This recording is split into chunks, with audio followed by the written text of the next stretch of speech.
Hi friends, कैसे हैं आप। किताबें में आपका स्वागत है। दोस्तों, हम सुन रहे हैं मुझे जान चाहिए। अब तक हमने इसके 25 भाग सुन लिए हैं। सिलबिल यशोदा यानी कि हमारी नायिका वर्षा वशिष्ठ के जीवन के 2 सोपान खत्म हो चुके हैं। शाहजहांपुर से अपनी जीवन यात्रा शुरू करके वह दिल्ली आई, यहाँ उसने अपनी पहचान बनाई। अब उसे सिने जगत का प्रस्ताव मिला है। खंड 3 में चलते हैं वर्षा के नया जीवन की ओर। देखते हैं नया जीवन उसे क्या क्या देगा, फिल्म लाइन उसे सूट करेगी या नहीं। आज सुनते हैं भाग 26, अजनबी भाषा के पत्र। प्लेटफॉर्म नंबर 1 पे खड़ी राजधानी एक्सप्रेस ने सीटी दी।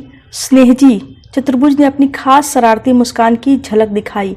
मंडी हाउस का श्राप सुना दीजिए, मैं आप दोनों की पिटाई कर दूंगी। वर्षा ने आंखें तरेरी। मैं सिर्फ 2 हफ्तों के लिए डबिंग पर जा रही हूँ। आप लोग इस बेचारी के पीछे क्यों पड़ गए हैं। अनुपमा ने वर्षा का पक्ष लिया। स्नेह जी, आपके पास अब नाटक देखने का भी समय है। जब श्री राम सेंटर में तीसरी घंटी बज रही होती है तो आप जेम्स फोर्ड क्लब में मंडराते हुए देखे जाते हैं, पर मेरी आत्मा अभिशप्त हैमलेट की तरह मंडी हाउस में भटकती रहती है। तो वर्षा के मन का एक हिस्सा भी मेघदूत में भटकता रहेगा। इसका एक हिस्सा क्यों भटके, जबकि यह समूची मेघदूत के मंच पे जगमगा सकती है। आपकी तरह इसकी भी जरूरतें हैं, यह भी जिंदगी में थोड़ी सुविधाएं चाहती हैं। अनुपमा आवेश में आ गई। समझौते का रास्ता सिर्फ आपके लिए नहीं खुला है, दूसरों को भी समझौते करने की छूट है। वर्षा मुझसे बेहतर स्थिति में है, इसे रिपर्टरी से एक्टिंग की तनख्वाह मिलती है, स्नेह ने तर्क दिया। वह समय के लंबे विस्तार के लिए काफी नहीं, उसके आधार पर कोई अपनी पूरी जिंदगी नहीं गुजार सकता। स्नेह पल भर चुप रहे तो चतुर्भुज बोले, वर्षा ने अकादमी का पुरस्कार भी स्वीकार किया है। इसे इस तरह कहना चाहिए कि वर्षा के कलात्मक मान को अकादमी ने स्वीकार कर लिया है। अब वर्षा को अपने कला माध्यम के प्रति प्रतिबद्ध होना पड़ेगा, स्नेह ने कहा। वह अभिनेत्री है, अपनी कला के परिष्कार के लिए उसे दूसरे माध्यम की चुनौती झेलने का पूरा हक है। इस चुनौती के बहाने वर्षा अपनी गाड़ी की महत्वाकांक्षा पूरी करना चाहती है। चतुर्भुज बोले, गाड़ी की महत्वाकांक्षा वर्षा का पैदाइशी हक है। ऐसी महत्वाकांक्षा सिर्फ स्नेह जी की मलकियत नहीं, गाड़ी मेरी नहीं बाबा बीबी की है। स्नेह मुस्कुराए। मैं सिर्फ यह कहना चाहता हूँ कि मान्यता मिल जाने के बाद कला के प्रति कलाकार का दायित्व और गहरा हो जाता है। चतुर्भुज बोले, वर्षा ने कहाँ इसका विरोध किया, पर मान्यता के साथ साथ यह थोड़ी सुविधाएं क्यों न चाहे। यह पुरस्कार 4 दिन पहले मिला है। अब तक के कितने साल इसने व्यक्तिगत और कलात्मक संघर्ष में लहूलुहान होते हुए बिताए हैं। शाहजहांपुर से शाहजहानाबाद तक उन खून से रंगे नक्शे कदम भी तो देखो। इससे कौन इनकार कर रहा है। चतुर्भुज बोले, हमें इस बित्ते भर की छोकरी की संकल्प शक्ति पे नाज है। स्नेह ने वर्षा के सिर पे हाथ रखा। वर्षा, जिसे अब तक गुस्सा आने लगा था, विवाद के ऐसे भावुक मोड़ ले लेने पे तरल हो आई। मन में आवेग सा भर उठा। स्नेह चतुर्भुज की बाह पकड़ते हुए भरे गले से बोली, मुझ पर ऐसे आरोप मत लगाओ, मैं डिफेक्ट नहीं कर रही हूँ। हाय। शिवानी हाई हिल में लहराती हुई आई। अनुपमा ने स्नेह और चतुर्भुज से परिचय कराया। मैंने आप दोनों के नाम बहुत सुने हैं। शिवानी मीठे ढंग से मुस्कुराई। अपना ध्यान रखना ट्रेजेडी क्वीन, और जल्दी आना। शिवानी ने वर्षा का हाथ थाम लिया। मेरी सालगिरह की तारीख याद है ना। वर्षा ने हामी में सिर हिलाया। डोलते हुए कुंडलों के बीच उजला चेहरा दमक रहा था। मन हुआ शिवानी का चुम्बन ले ले, पर प्लेटफॉर्म पे ऐसा साहस नहीं जुटा पाई। वर्षा, स्टेट एंट्री रोड की ओर से सुजाता आ रही थी हाँफती हुई। एकाएक इंजन बंद हो गया। दीवार फांद कर आई हूँ। सुजाता ने उसके सिर पे हाथ रखा। मम्मी की और मेरी हार्दिक शुभकामनाएं और आशीर्वाद। गाड़ी खिसकी तो वर्षा ने हाथ हिलाया। उसका निजी संसार पीछे छूट रहा था। वर्षा का मन भर आया। इतने वर्षों में उसकी यही तो कमाई है, अमूर्त कला और इसकी आत्मीयता एवं सौहार्द। अगर इनका सहारा न होता तो वह विराटनगर की आपाधापी में बची रह सकती थी। वह चुपचाप 2 कुर्सियों के जोड़े वाली अपनी खिड़की सीट पे बैठ गई और दोहरे कांच के पार चिर परिचित मिंटो ब्रिज को पीछे छूटते हुए देखती रही। देवियों, सज्जनों और बालक वृंद, मैं आपका गाड़ी अधीक्षक श्री बीपी लाहड़ी बोल रहा हूँ। ध्वनि विस्तारक पे आवाज आई। पश्चिम रेलवे की राजधानी एक्सप्रेस पे मैं अपने और अन्य कर्मचारियों की ओर से आपका स्वागत करता हूँ। यहाँ से मुंबई तक की इतने किलोमीटर की दूरी हम लोग लगभग 18 घंटे में पूरी करेंगे। इस दौरान हमारी ट्रेन हरियाणा, उत्तर प्रदेश, मध्य प्रदेश, राजस्थान, गुजरात और महाराष्ट्र से गुजरेगी। यात्रा में आपको शाम की चाय, रात का खाना, सुबह का नाश्ता दिया जाएगा। वर्षा ने आंखें मूंद ली। पहले दिन का पहला शॉट। सिद्धार्थ फ्रेम सेंटर में से देख रहा था। सिंधे मल्टी पीछे लो। सुंदरम कैमरे के आई लेंस में झांकते हुए निर्देश दे रहे थे। लाइट बॉयज उनके निर्देशों पर संयोजन कर रहे थे। 2 नंबर बेबी का लेफ्ट बॉन्ड और खोलो। मीटर रीडिंग क्या है? 5-6 प्लस। सहायक कैमरामैन की आवाज अतिरिक्त रूप से बुलंद थी। नेट लगाओ। 3 नंबर बेबी को टिल्ट अप करो। नंबर 1 पर सेफ्टी डालो। वर्षा चूल्हे के पास बैठी थी। छोटी सी कांचली, खुली पीठ पे कसने, मैला लहंगा। सीन 53 का शॉट नंबर 1। पति जेल जा चुका है। दाखा अकेली है, जिंदा रहने के संघर्ष और भावनात्मक अकेलेपन से जूझती हुई। वर्षा को शुरू में अटपटा लगा। वह समझती थी दृश्य 9 से शूटिंग शुरू होगी। सिद्धार्थ ने बताया सबसे पहले झोपड़ी के दृश्य फिल्माएंगे। वर्षा के धीरे धीरे चरित्र में उतरने के लिए उन्होंने इस अंश से शुरुआत की थी। वर्षा चूल्हे के पास गोबर लिपे फर्श पे बैठी थी। घुटनों से बाहों घेरे आसपास की गहमा-गहमी और शोर में दाखा के दुख में डूबने की कोशिश कर रही थी। एकाग्रता बार बार टूट जाती। लोग बतियाते हुए यहाँ से वहां लाइटें ढकेल रहे थे। कोई जोर से चाय मांग रहा था। साउंड रिकॉर्डिस्ट ने मशीन की जांच के लिए ऊंचे सुरों में ध्वनि प्रभावों का टेप लगा रखा था। अट्टे! वर्षा चीख उठी। छोटा सा सफेद मीटर उसके चेहरे से सटा हुआ था। सहायक कैमरामैन रीडिंग ले रहा था। उसने वर्षा की ओर देखा भी नहीं और पीछे आ गया। नाइटी! उसने जोर से कहा। दाखा अकेली है, दर्द से बेजार है। वर्षा ने मन ही मन सोचा और नीचे देखते हुए ध्यान एकाग्र करना चाहा। बगल में जोर का आघात हुआ। वर्षा फिर चौंकी। आर्ट डायरेक्टर दीवार में कील ठोक रहे थे। फिर वहां उन्होंने करछी लटकाई। फिर आसपास की चीजों को व्यवस्थित करने लगे। वर्षा जी 1 मिनट। सहायक निर्देशक भट्ट ने वर्षा के पास से छुरी उठाई और सब्जी के छोटे छोटे टुकड़े काटने लगा। मैडम! मेकअप मैन उसके चेहरे पे पफ लगाने को झुक रहा था। वर्षा के चेहरे पे आतंक छा गया। मेकअप नहीं मैडम, पर चेहरे पर चिकनाई नहीं दिखनी चाहिए। सामने सिद्धार्थ कैनवास की कुर्सी पे बैठा था। गोद में खुली स्क्रिप्ट। बगल में खड़ी प्रमुख सहायक निर्देशक मीरा पटवर्धन उन्हें कुछ बता रही थी। I am ready. सुंदरम की आवाज आई। सिद्धार्थ उठा और कैमरे में झांकने लगा। वर्षा! मीरा घुटनों के बल झुकी। उसकी बगल में थी। 4-6 कदम चलोगी। सिद्धार्थ चाल के बारे में आश्वस्त होना चाहते थे। श्योर। उठते हुए वर्षा ने सोचा, रेगिस्तान की स्त्री की चाल कैसी होनी चाहिए? उसकी मनोस्थिति और आत्मशक्ति चाल में कैसे झलकनी चाहिए? थोड़ी बोझिल भाव भंगिमा से उसने दरवाजे तक चलकर दिखाया। ठीक है, सिद्धार्थ ने कहा। शॉट में सामने देखने में 4-5 सेकेंड और ले लोगी। ओके। एपरेचर 8 पे रखो। सुंदरम के निर्देश चल रहे थे। Careful about focus Fuller. अब मैडम आगे आती हैं तो फोकस शिफ्टिंग होगी। मैं टेक के लिए तैयार हूँ। सिद्धार्थ कैमरे के पीछे से हटा। प्रोडक्शन कंट्रोलर नेगी ने नारियल तोड़ा और गड़ी के टुकड़े बांटने लगा। भट्ट ने जेब से खड़िया निकाल ली और क्लैप बोर्ड पर लिख रहा था। साइलेंस! मीरा जोर से चिल्लाई। वर्षा ने चिहुक कर कानों पे हाथ रख लिए। सॉरी वर्षा, मीरा मुस्कुराई। जल्दी ही आदत हो जाएगी। सब तैयार हैं? सिद्धार्थ ने पूछा। तमाम आवाजें एक साथ गूंजी। यस। लाइट्स! सिद्धार्थ का स्वर उभरा। अगले पल झोपड़ी दिवाली से जगमगा उठी। वर्षा का दिल धक धक करने लगा। साउंड! सिद्धार्थ बोला। रनिंग! साउंड रिकॉर्डिस्ट ने नागरा का बटन दबाते हुए कहा। Camera running! सुंदरम ने कहा। भट्ट ने क्लैप दिया तो वर्षा ने इबारत देखी। Bombay unit production number 1, scene 53, shot number 1, take number 1। Action! Siddharth ने वर्षा की ओर देखा। वर्षा एकटक चूल्हे की आंच को देख रही थी। फिर कढ़ाई उठाई, उसे चूल्हे पे रखा और तेल की बोतल उठाई। कट! सिद्धार्थ का स्वर ऊंचा सुनाई दिया। वर्षा असहज हो उठी। कौन सी भूल कर बैठी? सॉरी, उसने कहा। तुम्हारी गलती नहीं, कढ़ाई को पहले चूल्हे पे होना चाहिए। भट्ट ने टेक का नंबर बढ़ाया। साइलेंस, लाइट्स, कैमरा, साउंड और एक्शन के आदेश फिर दोहराए गए। आसपास ऐसी खामोशी थी जैसे सबने सांस भी रोक रखी हो। वर्षा को लगा जैसे उसके दिल ने धड़कना स्थगित कर दिया हो। उसने तेल की बोतल उठाई और धार कढ़ाई में छोड़ी। दाखा अकेली है, दाखा दुखी है। मन ही मन सोचते हुए वर्षा ने सब्जी कढ़ाई में छोड़ी। फिर कलछिल से चलाने लगी। बाहर आहट हुई। वर्षा ने आहिस्ता से सिर घुमाया। फिर खड़ी हुई और 5-6 कदम चलकर दरवाजे तक आई। सामने देखा, फिर बाएं। कट! वर्षा ने सिद्धार्थ को देखा। बाहर पेडस्टल रखो, सिद्धार्थ बोला। जब दाखा दरवाजे पे खड़ी होती है तो उसके बालों की 2-3 लटें हिलनी चाहिए। एक स्पॉट बॉय ने पेडस्टल पंखा उठाया। दूसरा बिजली का बोर्ड खिसकाने लगा। वर्षा फिर चूल्हे के सामने आ बैठी। फिर सारे आदेश दोहराए गए। अब वर्षा अपेक्षाकृत स्थिर हो गई थी। अब उसने दरवाजे से झांका तो बालों की लटें लहराई।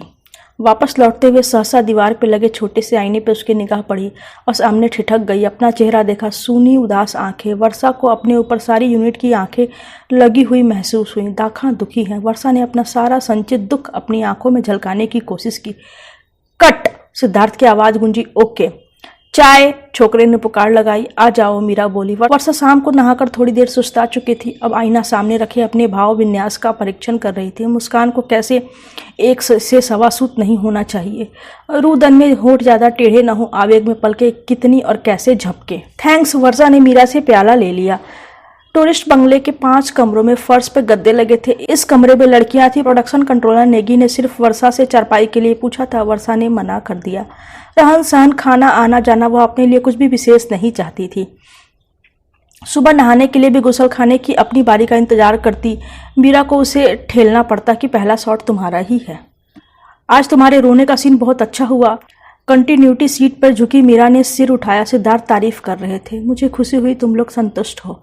मीरा को डायरेक्शन का कोर्स किए 3 वर्ष हो चुके थे। यह उसका 5वां कथा चित्र था। वर्षा उसकी स्मृति पे चकित थी। यूं सामने की दीवार पर लंबा चौड़ा चार्ट चिपका हुआ था जिसमें समय, स्थान एवं पात्रों के साथ साथ एक एक शॉट का ब्यौरा अंकित था और लिए जा चुके शॉट पे क्रॉस का निशान लगा दिया गया था। पर ये सारे विस्तार मीरा की स्मृति में राई रत्ती सुरक्षित थे।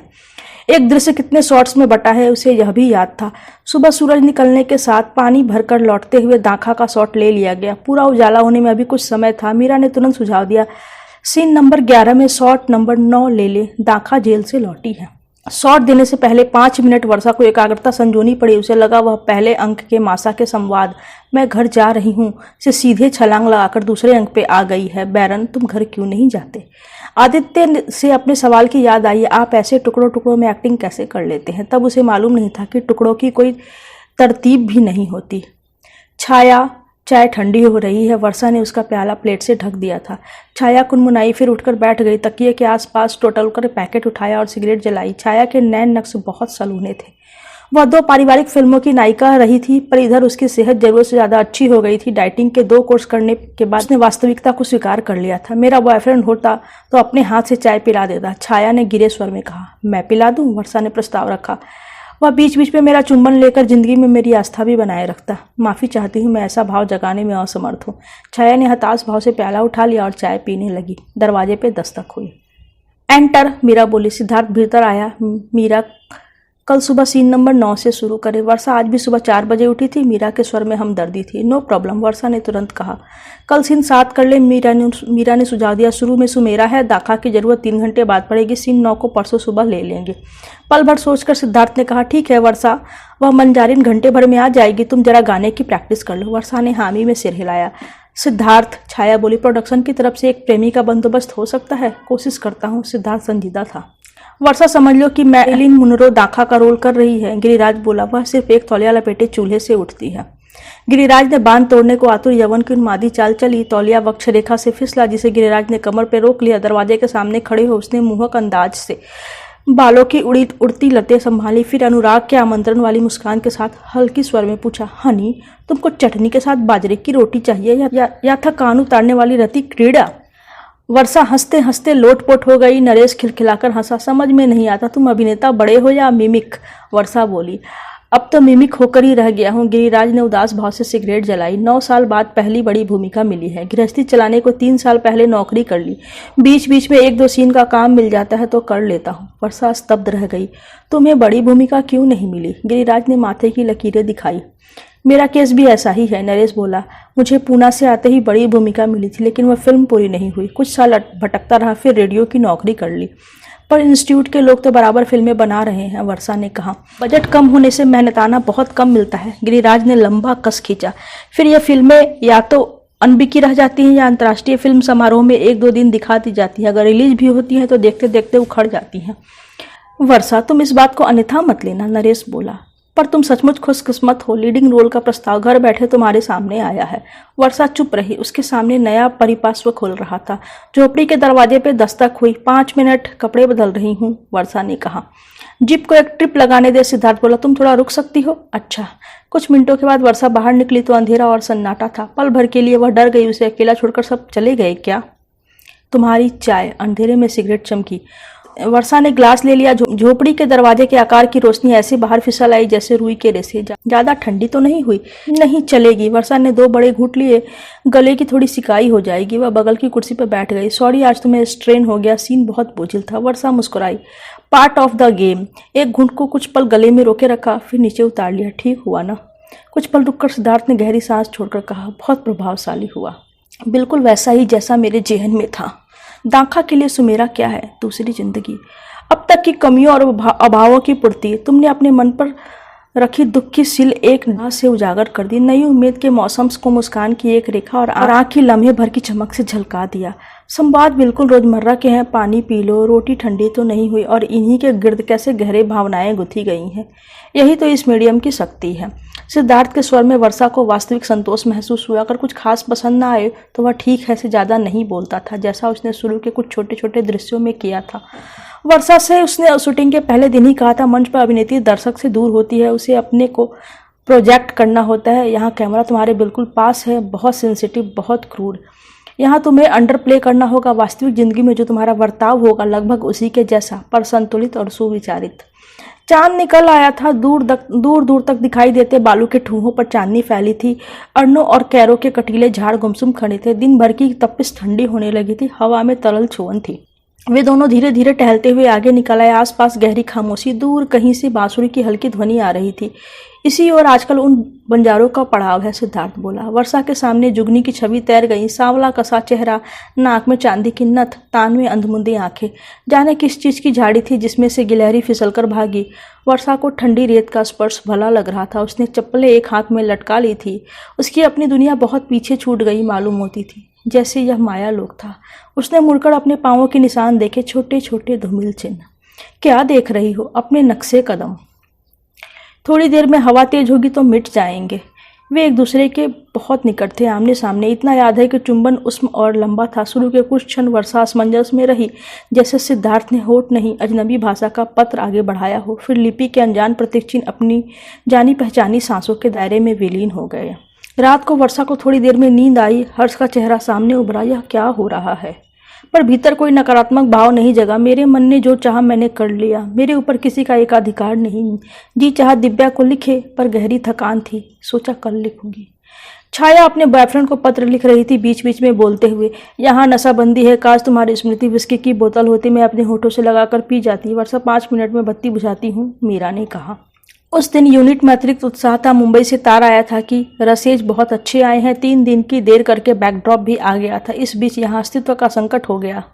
टूरिस्ट बंगला सरकारी था। मैनेजर ने कहा उधार करूंगा तो मैं फंस जाऊंगा। कैटरिंग वालों ने पिछला हादसा बयान दिया जब 15 दिनों का बकाया दिए बिना यूनिट भाग गई थी। ट्रांसपोर्ट वाले ने कहा जीप और मिनी बस में डीजल आप भरवा दीजिए। वर्षा को मालूम हुआ कि सिद्धार्थ ने अपनी अंगूठी और घड़ी गिरवी रखी है। उसने तुरंत अपनी कुल जमा पूंजी 500 मीरा के हवाले कर दी। 3 दिन ऐसे कटे जैसे सब शोक गीत गा रहे हों। कला फिल्म के निर्माण का एक नया पक्ष वर्षा के सामने उद्घाटित हो रहा था। जब बैंक से लौटकर प्रोडक्शन कंट्रोलर नेगी ने 100 के नोटों से भरा ब्रीफकेस खोला तो कुछ लोगों ने उसके इर्द गिर्द भांगड़ा संपन्न किया। वर्षा ने भी ठुमककर बल्ले बल्ले का ताल दिया। सिद्धार्थ हल्की मुस्कान से सुंदरम के साथ अगले दृश्य के लिए लेंस का चुनाव करता रहा। वर्षा को सिद्धार्थ की कुछ बातें विशेष रूप से पसंद आई थी। हर स्थिति में धीरज बांधे रहना, आपा न खोना। एक कलाकार ने 9 रिटेक दिए पर सिद्धार्थ ने संयम नहीं खोया। जहाज कप्तान के रूप में वह छोटे छोटे श्रमिकों के हितों एवं सुविधाओं का विशेष ध्यान रखता था। अगर लंच के लिए शूटिंग नहीं रोकनी है तो वह कामगारों एवं सहायकों को खाने के लिए पहले भेजता, खुद सबसे बाद में। 2 टैक्स के बीच में खड़े खड़े खा ले। पहले हफ्ते में ही एक बार लंच में वर्षा की बारी आने पर सब्जी खत्म हो गई। वर्षा चुपचाप नमक से 2 रोटियां खाकर आ गई। मीरा ने जब सिद्धार्थ तक खबर पहुंचाई तो उसने दूसरे सहायक भट्टी की ड्यूटी लगा दी कि आगे से लंच वर्षा के साथ करे और उसका ध्यान रखे। वर्षा सुंदरम मुस्कान के साथ बोले 2 दिन तुम्हारे साथ शूटिंग करने के बाद मुझे लगा था कि कैमरे के साथ तुम्हारा खास रिश्ता है। मेरी यह धारणा सही साबित हुई। उन्होंने तार के एक अंश पे उंगली रखी। वर्षा स्क्रीन पर बहुत भली और अपनी लगती है, विशेषकर क्लोजअप्स में प्रभावी सम्मोहन है। यह तो तुम्हारे काम की तारीफ है। मेरे काम की सीमा है। लाइटिंग से तुम्हारे चेहरे के आसपास से वातावरण बना सकता हूँ, तुम्हारे फीचर्स में तो संशोधन नहीं कर सकता। दरअसल तुम्हारे चेहरे के अनुरूप तुम्हारी नाक की बनावट बिल्कुल सही है। सुंदरम संजीदा थे। इससे मुझे एंगल निर्धारित करने में बहुत लचीली सुविधा मिलती है। लाइटिंग से तुम्हारी नाक की क्षतिपूर्ति नहीं करनी पड़ती है। अपनी हंसी रोकने में वर्षा को थोड़ी मुश्किल हुई। अब तक उसने अपनी चाल की तारीफ सुनी थी, अपने फिगर के अभिनंदन छंदों की भी उसे जानकारी थी, अपने वक्ष रेखा और आंखों के कसीदे भी उसने सुन रखे थे। पर औरों को तो छोड़े, उसके शरीर के सूक्ष्म पर्यवेक्षक हर्ष ने भी कभी उसकी नाक की कमनीयता रेखांकित नहीं की थी। वर्षा ने कुछ देर आईने में अलग अलग कोने से अपनी नाक का जायजा लिया, फिर दिव्या को लिखा फिल्म बनाने वाले सनकी होते हैं। तुम्हारा स्पर्श मेरे लिए ऐसा ही है जैसे मोच रंग पर किसी की सांस। मुझ में से सुर फूटने लगते हैं। मेरी ऊँटनी खुशी से झूमकर अपनी गर्दन हिलाती है। मेरी मतवाली चाल से बालू के दाने ऐसे छटकते हैं मानो गर्म कोयले पे भुने जा रहे हों हरे चने। तन्मय जुगनी सारंगी के लय पे गा रही थी। उसने थोड़ी सी देर में जय गाजी पीर की, जय दरेरा के बलबीर की, जय मेड़ी की धजाधीर की हाँक लगाने के बाद केसर कस्तूरी की आधी बोतल गटक ली थी। अब स्वर में स्वच्छंद मस्ती आ गई थी। यह बड़ी गायिका है, सिद्धार्थ ने कहा, पर 4 दिन बाद इसे ढूंढ पाना मुश्किल होगा। बीचों बीच अलाव जल रहा था। कुछ बंजारों के साथ यूनिट के चुनिंदा लोग थे। वर्षा ने बियर का छोटा सा घूंट भरा। मुझे मालूम नहीं था कि तुम नाच भी लेती हो। सिद्धार्थ मुस्कुराया। जैसा मैं नाचती हूँ वैसा ड्रामा स्कूल की हर लड़की नाच लेती है, वर्षा मुस्कुराई। जुगनी के अनुरोध पर वर्षा ने चतुर्भुज से सीखे हुए नृत्य गीत कार्यक्रम की झलक दिखाई। रोए खड़े दलगीर हमारी गौने की तैयारी। वर्षा को खुशी थी, पर साथ में मेला उड़ जाने जैसा खालीपन भी था। आज शाम 5 बजे पैकअप हो गया था। शेड्यूल से 2 दिन पहले शूटिंग पूर्ण हो चुकी थी। फिल्म बजट से ऊपर नहीं गई थी। निगेटिव के 3 रोल बच गए थे। मुंबई बात हुई। सिद्धार्थ नेगी के साथ शाम को बियर की क्रेट, विस्की और केसर कस्तूरी की 1 दर्जन बोतलें लेकर लौटा तो मीरा ने पूछा। हाँ, सिद्धार्थ बोला। मैं 2 दिन बाद वर्षा के हिस्से की एडिटिंग शुरू करूंगा। वर्षा, तुम दिल्ली जाकर हफ्ते भर रिलैक्स करो, फिर डबिंग करने आ जाओ। जल्दी है? वर्षा ने पूछा। तुम दिल्ली नहीं रुकोगे? नहीं, मैं एक तो 15 जुलाई से पहले तुम्हारी डबिंग खत्म कर देना चाहता हूं ताकि तुम अपनी रिपर्टरी ज्वाइन कर सको। दूसरे नेशनल अवार्ड की रीजनल पैनल की सबमिशन डेट सितंबर में है। तब तक मेरा प्रिंट तैयार हो जाना चाहिए। चुप चुप हो, वर्षा ने कहा। बहुत बड़ा सपना पूरा हुआ है वर्षा। सिद्धार्थ ने गहरी सांस ली। या मेरी पहली फीचर फिल्म की शूटिंग पूरी हो गई है। फिल्म निर्माण का यही एक हिस्सा है जिस पर निर्माता का बस नहीं चलता। अगर पैसे की समस्या न हो तो बाद की अवस्थाओं पर कमोबेश उसका अधिकार होता है। बगल में खेजड़े के पेड़ थे, ऊपर गोलाकार चांद, मंथर हवा, गाने के मध्यम टुकड़े बीच बीच में उड़ाते थे। तुम्हारे प्रति अपना आभार प्रकट करने के लिए मेरे पास शब्द नहीं है, सिद्धार्थ ने धीमे स्वर में कहा। अच्छा है, वर्षा ने प्रगल्भ मुस्कान दी। मुझे डॉक्टर अटल की तरह खामोशी ज्यादा पसंद है। बिजली चांदनी के नीचे सब कुछ ठहरा हुआ था। वर्षा का जी चाहा वह खुद भी ठहर जाए। इस अनुभूति को कहीं गहरे में संजोले दृष्टि की सीमाओं पर दुनिया सिमट गई सी लगती थी। रेत के उजले विस्तार में और असमतल ठूहों के बीच जैसे वह 2 चेतन प्राणी थे। शेष मिथ्या था, किसी पुराने जन्म की स्मृति की तरह। इस एक क्षण अपने बाहरी निजी संसार का भान भी अवास्तविक लगा। मैं मुंबई में बेचैनी से तुम्हारा इंतजार करूंगा। तुम्हें बेचैन देखना मुझे अच्छा लगेगा। वर्षा मुस्कुराई। कभी देखा नहीं। आज यहीं तक। अब मुंबई जाके वर्षा क्या करेगी, अगले अंक में देखेंगे। बाय।